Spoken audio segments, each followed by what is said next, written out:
Hello बच्चों, स्वागत है आपका आपके अपने यूट्यूब चैनल स्टडी ऑफिस में। पिछले वीडियो लेक्चर्स में हम लोगों ने सदिश के बारे में कुछ बेसिक अध्ययन किया था, जिसमें हम लोगों ने सदिशों का परिमाण निकालना सीखा था। उसके साथ साथ किसी सदिश को कैसे इकाई सदिश बनाया जा सकता है उसको हम लोगों ने देखा था। ठीक है, तो इस वीडियो लेक्चर के माध्यम से हम लोग सदिश के कुछ प्रकार देखेंगे। ठीक है ना, कुछ बेसिक प्रकार, जैसे मान लीजिए तो हमारा हेडिंग होगा आज का सदिशों के प्रकार, सदिशों के प्रकार, टाइप्स ऑफ वेक्टर। ठीक है ना, तो आज का हमारा पहला जो प्रकार है, इसमें सबसे पहले हम लोग देखते हैं शून्य सदिश। ठीक है ना, शून्य सदिश। शून्य सदिश किसे कहेंगे, यानी कि जीरो वेक्टर। ठीक है ना, जीरो वेक्टर। इसमें जो है यदि किसी सदिश का परिमाण आपका शून्य है, ठीक है ना, परिमाण क्या है, शून्य है, तो उसको हम लोग बोलते हैं शून्य सदिश।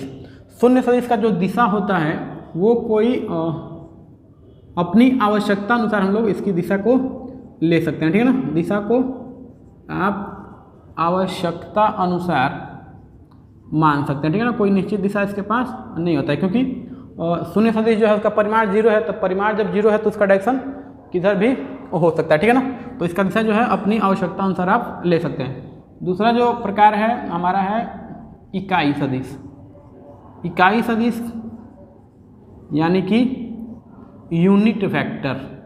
यूनिट वेक्टर इकाई का होने से क्लियर है। इकाई मतलब क्या होता है, एक होता है। ठीक है, तो वैसा सदिश जिसका परिमाण एक होता है उसको हम लोग क्या बोलते हैं, इकाई सदिश। ठीक है ना, इकाई सदिश को हम लोग एक कैप से सूचित करते हैं। ठीक है, यदि कहीं ए कैप, बी कैप या ए बी कैप ऐसे कुछ करके लिखा हुआ है तो इसका मतलब हमको समझना है कि वो एक इकाई सदिश है, यानी कि उसका परिमाण जो है एक है। ठीक है ना, हमारे तीन जो है स्टैंडर्ड इकाई सदिश जो होते हैं वो होता है एक आई कैप, एक होता है जे कैप और एक होता है के कैप। ठीक है ना, एक आई कैप, एक जे कैप और एक के कैप। ठीक है, और उसके बाद हमारा जो तीसरा पार्ट है वो है हमारा इक्वल सदिश। ठीक है ना, यानी कि समान सदिश।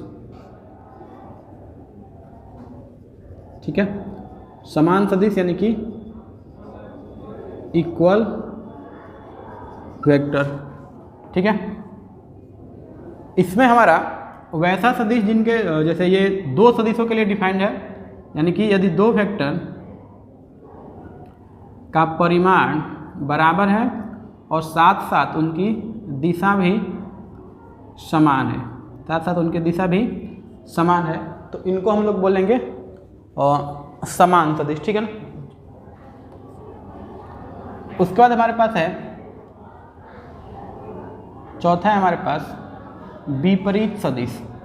विपरीत सदिश, अपोजिट वेक्टर। ठीक है, तीसरा क्या है, अपोजिट वेक्टर, यानी कि वैसे सदिश जिनकी दिशा जो है एक दूसरे के विपरीत है। ठीक है ना, एक दूसरे के विपरीत होता है, उनको हम लोग बोलते हैं विपरीत सदिश। ठीक है ना, उसके बाद पांचवा हमारा है संरेखीय सदिश। संरेखीय सदिश, इसको हम लोग बोलते हैं कोलिनियर वेक्टर। ठीक है ना, कोलिनियर वेक्टर। तो वैसे सदिश जो एक ही दिशा में होते हैं उनको हम लोग बोलते हैं कोलिनियर वेक्टर। ठीक है ना, जैसे मान लीजिए हमारा एक ए वेक्टर है और इसी डायरेक्शन में हमारा है एक और सदिश, मान लीजिए बी वेक्टर, तो ए और बी को हम लोग बोलेंगे कोलिनियर वेक्टर। ठीक है ना, छठा है हमारा और भी इसके प्रकार है, यहाँ पे संरेखीय हो गया। एक हमारा है समतलीय सदिश। ठीक है ना, सदिश यानी कि को प्लेनर वेक्टर, ठीक है।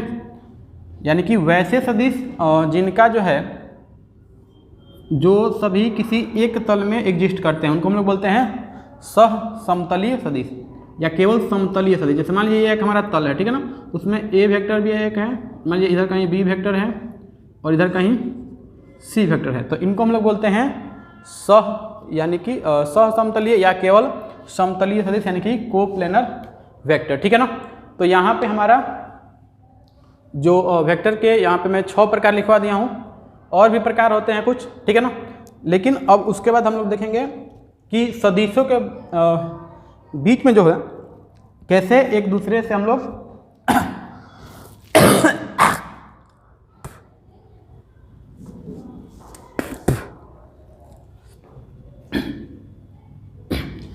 कैसे दो सदिशों के बीच हम लोग एंगल को देखेंगे, ठीक है ना।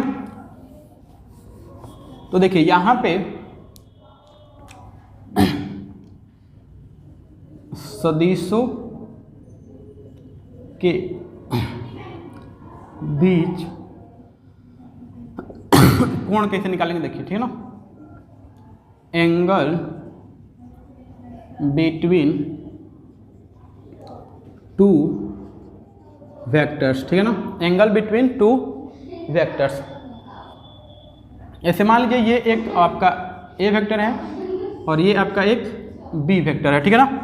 ये आपका एक ए वेक्टर हो गया और एक ये आपका बी वेक्टर हो गया। मान लीजिए ये ए वेक्टर है और ये बी वेक्टर है, और इनके बीच हमको एंगल पता करना है, ठीक है ना। तो इसका 2 तरीका है, या तो आप इनको हेड टू हेड मिला दीजिए,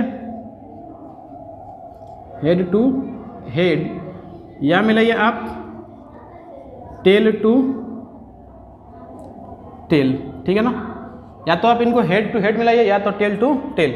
इसमें इसको हम लोग बोलते हैं टेल, और आगे वाले जहाँ तीर का निशान है उसको बोलते हैं हेड, ठीक है।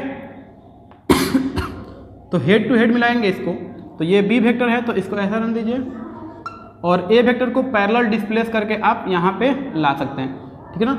वेक्टर के अंदर ये आपका अलाउड है कि आप किसी वेक्टर को पैरेलली डिस्प्लेस कर सकते हैं, यानी कि समांतर रूप से प्रतिस्थापित कर सकते हैं। तो यहाँ पे इनके बीच का देखिए हेड टू हेड मिलाने पर 2 कोण बन रहा है, एक यहाँ पे और एक ये बड़ा वाला, ठीक है ना। तो हमको इन दोनों में जो छोटा एंगल होगा उसी को एंगल काउंट करना है, तो ये वाला एंगल के लिए क्वालिफाई कर जाएगा, ठीक है ना। तो यहाँ पे ये एंगल जो है थीटा हमारे लिए ए और बी वेक्टर के बीच का कोण हो जाएगा, ठीक है ना। अब टेल टू टेल मिलाया जाएगा तो क्या हो जाएगा, इसके टेल को इसके साथ मिला दीजिए। तुम्हारा ए वेक्टर है ऐसे, इसको ऐसा ही रन दीजिए यहाँ पे, और बी वेक्टर ऐसे है तो यहाँ पे लाके डिस्प्लेस कर दीजिए, ठीक है ना। तो ये हमारा ए वेक्टर है और ये हमारा क्या है, बी वेक्टर, और इनके बीच का जो एंगल वो क्या हो जाएगा, थीटा। यहाँ पे भी आपका 2 एंगल बन रहा है, एक इस तरफ और एक इस तरफ, तो ये वाला एंगल लेंगे, ये वाला नहीं लेंगे, ठीक है ना। तो कोण निकालते समय हमको हमेशा दोनों सदिशों को या तो हेड टू हेड मिलाना है या तो टेल टू टेल, और उन दोनों में जो सबसे छोटा कोण होगा उसी को हमको मान लेना है, ठीक है ना।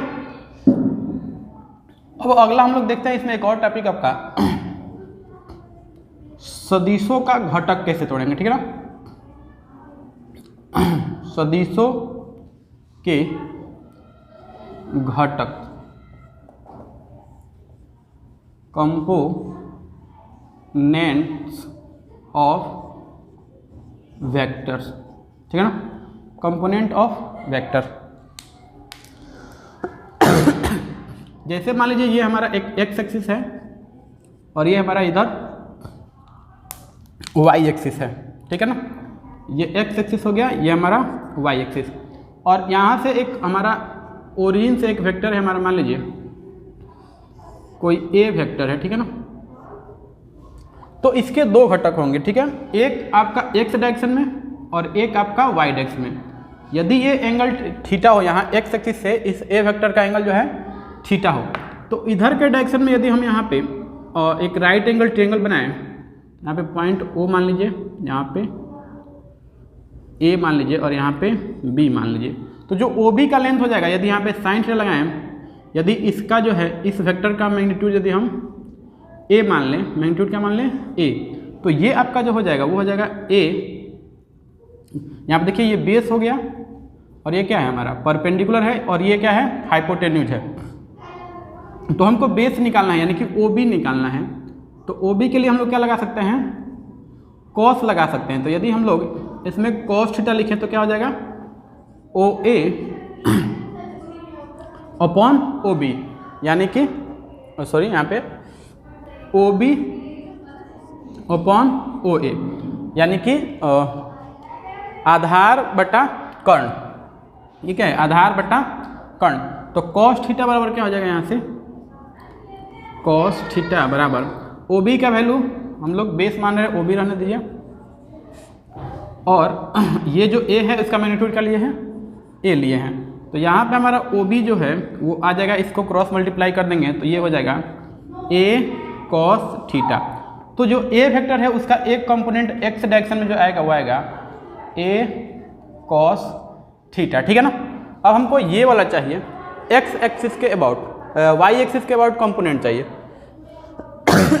तो यहाँ पे हमको साइन थीटा लगा सकते हैं, यानी कि हमको BA का लेंथ चाहिए, BA का लेंथ चाहिए। तो BA के लिए हम लोग साइन थीटा यदि लगाएं तो क्या हो जाएगा यहाँ पे P/H, P मतलब AB अपॉन में OA। तो यहाँ से यदि साइन थीटा लिखें तो क्या हो जाएगा यहाँ पे देखिए, यहाँ पे AB का लेंथ नहीं मालूम है हमको, AB निकालना है, और OA का वैल्यू हमारा है A, ठीक है ना। तो इसको यदि गुणा किया जाए इस तरह से तो हमारा AB बराबर हो जाएगा A साइन थीटा, ठीक है ना। तो हमारे पास दोनों चीज़ मिल गया, ये हमारा x डायरेक्शन में हो गया, ये हमारा y डायरेक्शन में हो गया। तो इसका वैल्यू जो है यहाँ पे हो सकता है A साइन थीटा, और इन दोनों के बीच का कोण हमेशा रहेगा आपका 90 डिग्री, ठीक है ना। इसके और इसके बीच का कोण हमेशा क्या रहेगा, 90 डिग्री। तो जो ये A साइन थीटा है उसको हम लोग यहाँ पे भी लिख सकते हैं A साइन थीटा, ठीक है ना। तो कोई भी यदि वेक्टर A है, जैसे यहाँ पर A है तो ये हो जाएगा A cos थीटा इसके थीटा के साथ, और यहाँ हो जाएगा ये A साइन थीटा। जैसे यहाँ पर समझिए, मान लीजिए इधर हमारा एक B वेक्टर है और यहाँ पर हमको इस डायरेक्शन में एक कंपोनेंट उसका चाहिए और ये एंगल थीटा है। तो थीटा के साथ जो भी कंपोनेंट होगा वो आएगा कॉस के साथ, तो ये हो जाएगा B cos थीटा, और इसके परपेंडिकुलर एक कंपोनेंट आएगा, इसके परपेंडिकुलर इधर इस डायरेक्शन में, वो हो जाएगा हमारा B साइन थीटा, ठीक है। जैसे यहाँ पर एक और समझ लीजिए, मान लीजिए एक वेक्टर इधर है और एक वेक्टर हमारा ये हमारा मान लीजिए C वेक्टर है और ये एंगल थीटा है। तो इसका कंपोनेंट इधर जो आएगा वो आएगा C cos थीटा, और इसके परपेंडिकुलर इस डायरेक्शन में आएगा हमारा C साइन थीटा, ठीक है ना। C यहाँ पे मैग्नीट्यूड होगा इसी वेक्टर का। तो इस प्रकार से हम लोग किसी भी सदिश का घटक निकाल सकते हैं, यानी कि कंपोनेंट तोड़ सकते हैं, ठीक है ना। तो आज के वीडियो में बस इतना ही रहने देते हैं, मिलते हैं अगले वीडियो में। तब तक के लिए पढ़ाई करते रहें। All the very best.